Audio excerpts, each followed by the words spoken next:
So a client, I'll call him Steve, was 45, married with 2 kids, had a great job. His wife worked as well, and they did have a tight budget, but a young couple. So this guy was a great client. Family was a great family of clients. But this guy was an even better husband and dad, just based on all the times that we got together, both at the office and school events. He really cared about his family. Now, we talked a lot about life insurance, but Steve felt that his employer-sponsored life insurance plan would be plenty if anything crazy happened. Well, one night after a school game, something crazy did happen. Steve took a separate car than his family because he had to stop at the store on the way home, but he never made it. That was a great night. The weather was fine, but as he traveled down this 2-lane highway on the way home, there was an oncoming car that was startled by a deer running across the road. They swerved into his lane and hit him head on, and there were no survivors in either car. Now, I won't get into the specifics about what happened afterwards, but I can tell you that his employer-sponsored life insurance was nowhere near enough to take care of his family. So what about you? What if the unthinkable happened to you today in an instant? And really, that's often how it is. You can have a stroke, a heart attack, get hit by a car, you can get shot during a robbery. You could be diagnosed with a terminal illness like cancer or Lou Gehrig's disease. And when things like this happen, how will your loved ones pay for the mortgage? How will they pay the car payment, college tuition down the road? Or now, how will they get kids to and from school if they're working when you usually help out with these things? Or take care of the kids? Who's going to take care of the kids while they work? Are they going to struggle to make ends meet? I mean, there's so many different questions to consider. And if you've ever wondered whether you had enough life insurance to fully protect your family's future, by the end of this video, you'll know how to calculate your needs and how to cover debts, replace income, and fund college. So stick around. I'm breaking down 6 methods to calculate life insurance needs in just a few minutes. Hi, I'm Bud Milligan, Certified Financial Planner and Wealth Manager with Milligan Wealth Management. Today, we're diving into the 6 most common ways to figure out how much life insurance you actually need. No guesswork, no fluff, just solid math and real-world examples. So let's get right to it. First of all, there is the rule of thumb multiples.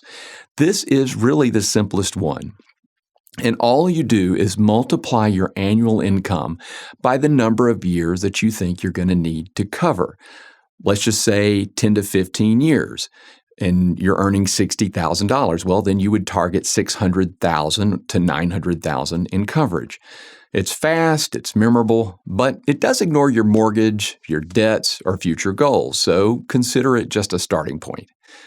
The next one is called a needs-based analysis approach. And this method is pretty customized. You build this custom worksheet with the categories that are important to you and add those things up. For example, you'll put in your mortgage or your rent balance, other debts like auto or credit cards, future education costs, years of income replacement, final expenses like funeral, legal fees, and emergency fund cushion. You total all those numbers, and you've got a tailored coverage amount that aligns with your family's specific situation. If it were something I didn't cover, you can put that in there as well.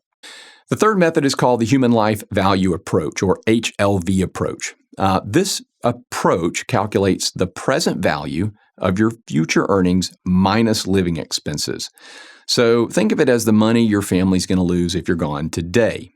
It is more precise, but it is also sensitive to assumptions like whatever your career growth may be or the chosen discount rate. Now, the discount rate is the rate we use in calculating how much future cash flows are worth in today's terms. The reason this is important is because we know that $1 today, due to inflation and other factors, is worth a lot more in the future. Or conversely, $1 in the future is worth a lot less today. So to make the numbers right, since the HLV approach is sensitive to assumptions, I'd recommend using a conservative rate of, say, 3 to 5%.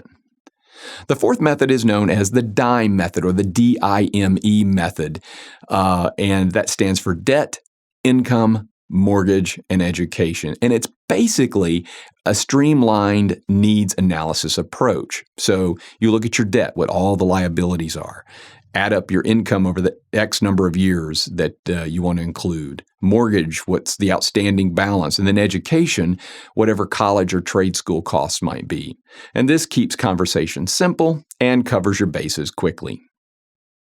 The fifth approach is known as the capital retention analysis. And for wealthy families or families who may want a nest egg that just never gets spent, this is a great fit. So you determine your annual income need, let's just say it's $50,000, and then divide that by a withdrawal rate that you think is safe, say maybe 4%. If you think that you're going to be able to generate at least 4% return on average over time, then that would be a relatively safe withdrawal rate. That means in this case, you would need $1.25 million invested to generate that $50,000 each year, forever. It's perfect if you want to preserve an inheritance or an endowment.